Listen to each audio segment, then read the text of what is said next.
Merci, Monsieur le Président. Monsieur le Président, distingués membres du Conseil, permettez-moi, au nom du gouvernement et du peuple de la République démocratique du Congo, d'exprimer nos remerciements pour la convocation de cette réunion dans un si bref délai. Avant de poursuivre mon intervention, je souhaiterais marquer une pause pour rendre hommage au sacrifice ultime consenti au cours des dernières 72 heures par les soldats de la paix de la MONUSCO et de la communauté de développement d'Afrique australe SADC en République démocratique du Congo. J'honore également la bravoure des forces armées de la République démocratique du Congo et la mémoire des populations congolaises civiles martyrisées par le Rwanda. Monsieur le Président, distingués membres du Conseil, l'histoire nous convoque aujourd'hui ici dans cette enceinte où se scelle le destin des nations. Elle ne tolère ni l'indifférence ni l'hésitation. Ce que traverse la République démocratique du Congo n'est pas un conflit parmi d'autres, mais une agression délibérée et méthodique contre un État souverain. Une violation flagrante des principes fondateurs de cette organisation et une atteinte intolérable à la paix et à la sécurité internationale. La République démocratique du Congo attend légitimement de ce Conseil qu'il agisse avec fermeté et diligence pour protéger la paix et la sécurité internationale et imposer le droit international, un pouvoir qui lui est exclusivement conféré par la Charte des Nations Unies. Monsieur le Président, en cet instant même, alors que je me tiens devant vous, une attaque d'une gravité inouïe se déroule sous les yeux du monde. De nouvelles troupes rwandaises ont franchi les bornes 12 et 13 du poste frontalier séparant Goma de Gisenyi, pénétrant sur notre territoire en plein jour, dans une violation ouverte et délibérée de notre souveraineté nationale. C'est une agression frontale, une déclaration de guerre qui ne se cache plus derrière des artifices diplomatiques.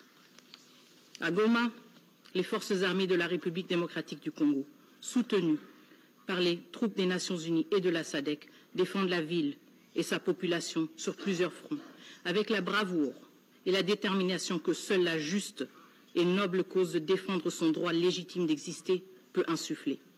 Mais ce combat ne se limite pas au champ de bataille. Plus de 3 millions de civils, ainsi que des humanitaires, sont pris en otage par les agresseurs, utilisés comme des boucliers dans une stratégie cynique de terreur et de chaos. Les signes ne trompent pas, le Rwanda se prépare à orchestrer un carnage à ciel ouvert, avec une brutalité qui rappelle les heures les plus sombres de notre histoire. Il est impératif que les combats cessent immédiatement. Chaque heure qui passe rapproche notre région d'une tragédie d'une ampleur insoutenable.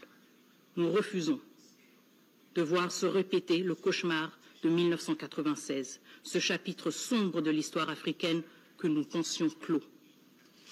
Aujourd'hui, les victimes ne sont pas seulement congolaises. Cette attaque est dirigée contre l'Afrique tout entière, que dis-je, contre l'humanité entière. Les balles rwandaises frappent indistinctement les Sud-Africains, les Tanzaniens, les Malawites, les Burundais, les Uruguayens, tous frères et sœurs venus pour la paix. Et que dire de vous, membres de ce Conseil? Cette agression ne vise pas seulement la République démocratique du Congo, elle est dirigée contre vous. Votre mission, contre vos soldats de la paix que vous avez mandatés pour protéger et non pour être pris pour cible.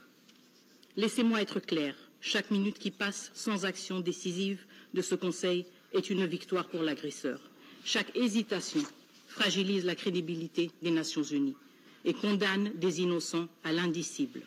Monsieur le Président, Mesdames et Messieurs, le monde vous regarde, il est temps d'agir.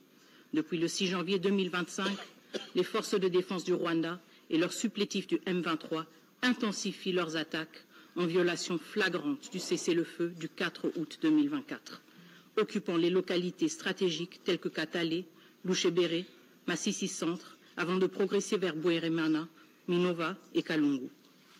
Ces attaques aggravent une situation humanitaire déjà catastrophique, provoquant le déplacement de millions de Congolais et visant à chasser les civils de leurs foyers pour établir une administration parallèle et modifier la configuration de la région.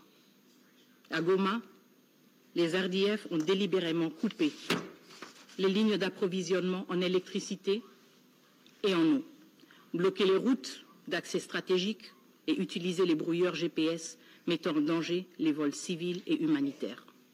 Le 19 janvier 2025, l'hôpital de Médecins sans frontières à Massissi Centre a été frappé par une roquette, blessant 2 humanitaires.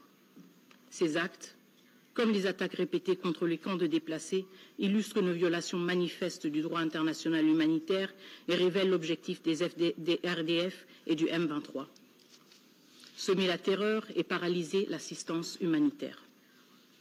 Nous mettons en garde contre le piège du prétexte fallacieux avancé par le gouvernement rwandais qui brandit la protection d'une de nos nombreuses minorités comme justification de son ingérence.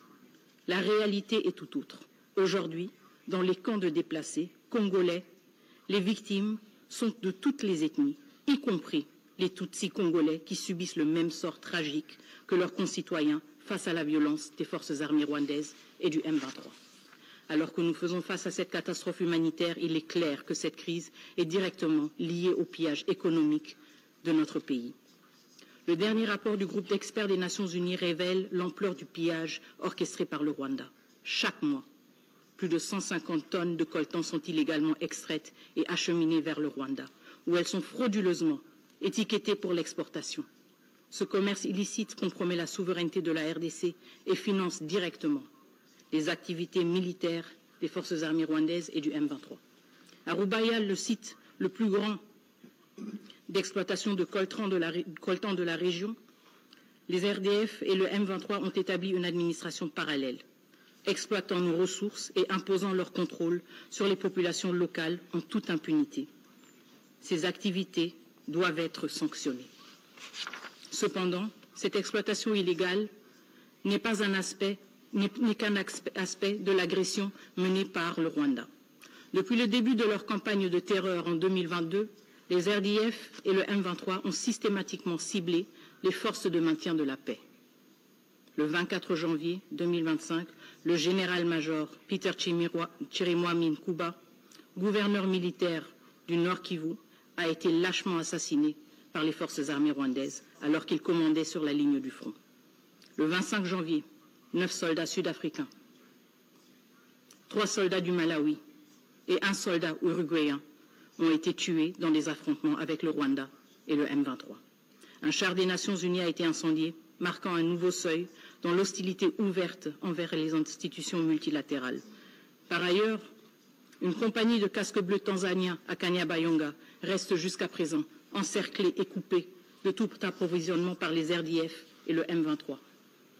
Le dernier rapport du groupe d'experts révèle également l'utilisation par les RDF et leurs supplétifs d'un arsenal sophistiqué. Missiles solaires, mortiers guidés par GPS et missiles anti-chars. Ces violations flagrantes du régime d'embargo sur les armes et le droit international humanitaire menacent gravement la paix et la sécurité de la région des Grands Lacs. Ces 3 dimensions, humanitaire, économique et sécuritaire, révèle une réalité incontestable. Une agression systématique et coordonnée contre la République démocratique du Congo par le Rwanda. Monsieur le Président, distingués membres du Conseil, le processus de Luanda, conçu pour offrir un cadre de résolution pacifique, a été saboté par l'intransigeance du Rwanda. Chaque engagement pris à Luanda a été piétiné, à commencer par le cessez-le-feu du 4 août. Aussi, depuis l'établissement du mécanisme de vérification ad hoc renforcé à Goma le 5 novembre 2024, le Rwanda n'a jamais envoyé ses 3 experts militaires pour superviser la mise en œuvre du dit cessez-le-feu. Rappelez-vous, lors de notre dernière réunion du 8 décembre dans cette salle, le représentant permanent du Rwanda avait affirmé que les experts étaient en route pour Goma. Aujourd'hui, 82 jours plus tard, ils ne sont toujours pas arrivés. Le 15 décembre, le Rwanda a sciemment saboté le sommet convoqué par le facilitateur du processus de Luanda, son Excellence João Lourenço, en ignorant son invitation. Et le 23 janvier, le président du Rwanda a surpris le monde entier en sollicitant la médiation de la Turquie, s'éloignant ainsi des principes de solutions africaines aux problèmes africains. Malgré ce mépris flagrant affiché par le Rwanda pour le processus de Luanda, La République démocratique du Congo reste pleinement engagée et réitère sa confiance en son Excellence João Lourenço. Ce processus, endossé par l'Union africaine, demeure le seul cadre légitime pour une solution politique au conflit entre la République démocratique du Congo et le Rwanda. Ce cadre, exclusivement interétatique, ne saurait inclure des acteurs non étatiques ni les élever au même rang que des États souverains. La République démocratique du Congo rejettera toute tentative d'inclusion du M23 dans le processus de Luanda, l'orientant plutôt vers son cadre légitime, le processus de Nairobi, sous la facilitation de son Excellence Uhuru Kenyatta. La République démocratique du Congo renouvelle toute sa confiance en lui et rejette toute tentative visant à diluer les efforts de la médiation. Monsieur le Président, distingués membres du Conseil, malgré les alertes répétées du gouvernement congolais depuis 3 ans, ce Conseil est resté passif. Ce Conseil ne peut se contenter de déclarations de préoccupation ou de rester simplement saisi de la question. Son mandat, son devoir est de protéger la paix et la sécurité internationale, de défendre la vie humaine sans distinction d'origine, de race, de religion ou de genre. Ce Conseil est le garant de l'espoir et de la foi en des jours meilleurs, des jours de paix, de développement et de prospérité. C'est pourquoi nous appelons ce Conseil à agir de manière décisive et immédiate, conformément aux preuves accablantes fournies par le dernier rapport du groupe d'experts. Voici les actions concrètes que nous exigeons. Le Conseil de sécurité doit ordonner immédiatement la fin des hostilités par le Rwanda et exiger le retrait immédiat des troupes rwandaises présentes sur le territoire congolais. Le Conseil de sécurité doit imposer des sanctions ciblées, incluant le gel des avoirs et l'interdiction de voyager, non seulement contre les membres identifiés de la chaîne de commandement des forces armées rwandaises, mais aussi contre les décideurs politiques responsables de cette agression. Le Conseil de sécurité doit imposer un embargo total sur les exportations de tous les minerais étiquetés comme rwandais, en particulier le coltan et l'or, afin de mettre fin à l'exploitation illégale des ressources naturelles de la République démocratique du Congo. Le Conseil de sécurité doit révoquer immédiatement le statut du Rwanda en tant que contributeur de troupes aux missions de paix des Nations unies. Il est inconcevable que ce même pays qui contribue aux missions de la paix des Nations unies est celui qui participe maintenant, activement, directement, aux attaques contre les soldats de la paix. Le Conseil de sécurité, finalement, doit instaurer un régime de notification systématique pour toute vente et transfert d'armes au Rwanda par les États membres ou des entités privées. Cela garantira que ces armes ne soient pas utilisées pour équiper des groupes armés sous embargo, tels que le M23. Monsieur le Président, distingués membres du Conseil, ce Conseil est à un tournant majeur. L'indécision et l'inaction ne peuvent plus être tolérées face à une crise qui menace de plonger notre pays et la région dans un chaos absolu. Chaque jour de retard alimente l'agresseur et affaiblit les principes mêmes qui fondent cette organisation.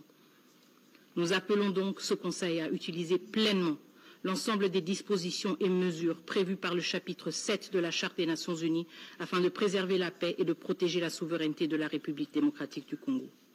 Le peuple congolais nourrit une aspiration profonde, celle de vivre en sécurité, de bâtir un avenir prospère et de contribuer activement aux côtés des nations du monde à un ordre international fondé sur le respect du droit et des principes de justice. Cette aspiration ne sera pas étouffée. Nous vous demandons d'écrire une nouvelle page de courage et d'engagement, une page où les valeurs du multilatéralisme et de solidarité priment sur l'indifférence et le calcul. L'histoire se souviendra de vos décisions aujourd'hui, comme elle se souviendra de notre lutte incessante pour la paix, la dignité et la souveraineté. Et à ceux qui oseraient justifier l'injustifiable, nous disons ceci, il n'y a aucune place dans ces salles dédiées à la paix mondiale pour des discours qui cherchent à excuser le péché impardonnable de sacrifier des vies innocentes. Le respect dû aux centaines de milliers de vies en jeu exige le silence face à l'évidence. Face à l'adversité, le peuple congolais se distingue par une résilience, une dignité et une détermination qui imposent le respect. Ce courage exemplaire, porté par le désir de vivre en sécurité, de bâtir un avenir prospère et de contribuer à un ordre international juste, témoigne de la grandeur du Congo, cette force inébranlable ne sera jamais brisée. Je vous remercie.